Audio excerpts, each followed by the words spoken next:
અથાગ પરિશ્રમ છતાં સફળતા કેમ મળતી નથી? એકવાર સ્વામી વિવેકાનંદ તેના આશ્રમમાં તેમના પાળેલા કૂતરા સાથે ચાલવા નીકળ્યા હતા.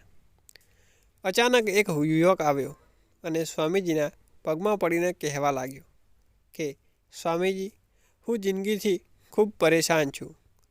હું દરરોજ સખત મહેનત કરું છું, પરંતુ આજ સુધી મને સફળતા મળી નથી. ખ્યાલ નથી આવતો કે ભગવાનને મારા ભાગ્યમાં શું લખ્યું છે. યુવકની મુશ્કેલી સ્વામીજી તરત સમજી ગયા. તેણે યુવકને કહ્યું, ભાઈ, તું મારા કૂતરાને દૂર એક રાઉન્ડ મારીને આવ, પછી હું તારા પ્રશ્નોનો જવાબ આપીશ.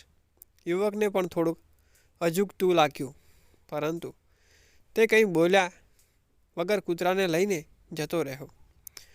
થોડીવાર પછી તે કૂતરાને લઈને તે યુવક આશ્રમમાં પરત આવ્યો. સ્વામીજીએ જોયું તો કૂતરું જોર જોરથી હાંફી રહ્યું હતું, જ્યારે યુવકના ચહેરા ઉપર હજુ પણ તેજ યથાવત હતું. સ્વામીજીએ કહ્યું કે ભાઈ, મારું કૂતરું આટલું થાકી કેમ ગયું? તને તો કોઈ થાક દેખાતો નથી. યુવકે કહ્યું કે સ્વામીજી, હું તો ધીરે ધીરે આરામથી ચાલી રહ્યો હતો, પરંતુ આ કૂતરું તો બહુ જ અશાંત હતું. તે માર્ગમાં આવતા દરેક પશુઓની આગળ પાછળ દોડતું હતું, એટલા માટે તે આગળ થાકી ગયું છે. આ સમયે સ્વામીજીએ કહ્યું કે તારા પ્રશ્નોનો જવાબ પણ આ જ છે.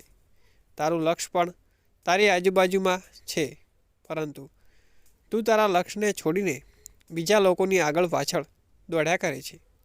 જેનાથી તું મેળવવા માગે છે તે તારાથી દૂર જતું રહે છે. યુવક સ્વામીજીનો જવાબ સાંભળીને પોતાની ભૂલોને સુધારવામાં લાગી ગયો.